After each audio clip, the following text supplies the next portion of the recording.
Bismillahirrahmanirrahim. Assalamu alaikum. Welcome to Home Biology. Topic the alternation of generation in Adiantum. د دې نه مخکې مونږ کله life cycle of Adiantum اوس په مونږ وایو alternation of generation in Adiantum.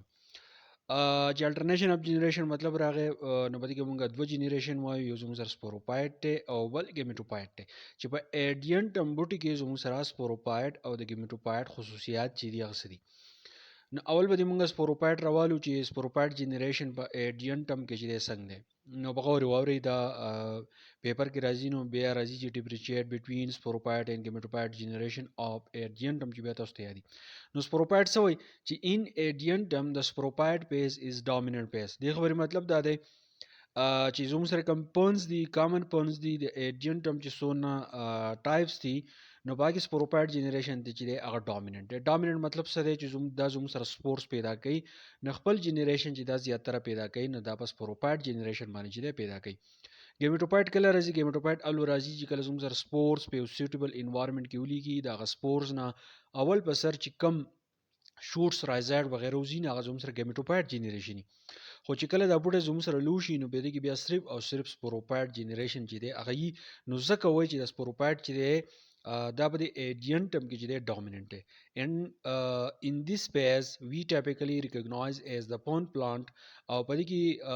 دی پیس ته موږ pond plant وایو ځکه چې زموږ سره یو بوټه راوخیږي کم چې زموږ سره کامن پونز دي د Adiantum دا فن ټکي موږ ځکه استعمال کړل چې په دې فن چې کله لوشي نو په دې کې زموږ سره سپوروپایډ کیږي په دې کې بیا ګیمیټوپایډ چې دی هغه نه د سپوروپایډ پروډوس سپورز تھرو میاسیس خو دا ساتي کم سپوروپایډ جنریشن چې دی کدا سپورز پیدا کوي نو دغه سپورز به زموږ سره په یو پروسس باندې پیدا کیږي د سیل ډیویژن یو میتھډ دی چې هغه ته ویل کیږي میاسیس چې کله د میاسیس په ذریعہ باندې سپورز پیدا شي په سپوروپایډ جنریشن کې نو دغه سپورس سره بیا سې چل کیږي which are dispersed and eventually develop into gametophyte خبره ده چې کله سپورس پیدا شي نو دا سپور چې کله یو مناسب ځای ته ولیږي او په دې باندې یو ویک وزي بیا پکې جرمینیشن وشي نو د هغه جرمینیشن نه چې کم جنریشن پیدا کیږي هغه ته موږ سوایو ګیمیټوپایډ وته وایو نو سپوروپایډ جنریشن کې دا خبره ده چې سپوروپایډ چې دا جنریشن په Adiantum کې چې ډامیننت دی دا موږ د فونس پلانټ د پاره چې استعمالو او چې کله سپورس پیدا شي نو دا غنه چې کم جنریشن اول په سر پیدا کیږي ناغه ته موږ ګیمیټوپایډ وایو کپرس کومګه د ګیمیټوپایډ خبرو کو ګیمیټوپایډ جنریشن په Adiantum کې چې څنګه کیږي نو د ګیمیټوپایډ phase of Adiantum is much smaller and less conspicuous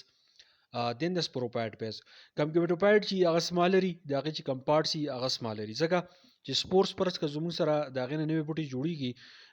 اول زموږ سره د زړه په شانتي او شکل جوړ شي هارت شیپ سټرکچر چې جوړ شي دا موږ ګیمیټوپایډ وایو نو دغه حصہ چې دا ډېر زیات وړوکی او دا نری د سپوروپایډ جنریشن په مقابله کې دغه کم پارټ شي دا ډیر زیات نری کانسپیسیس ویل کېږي چې ډیر زیات نری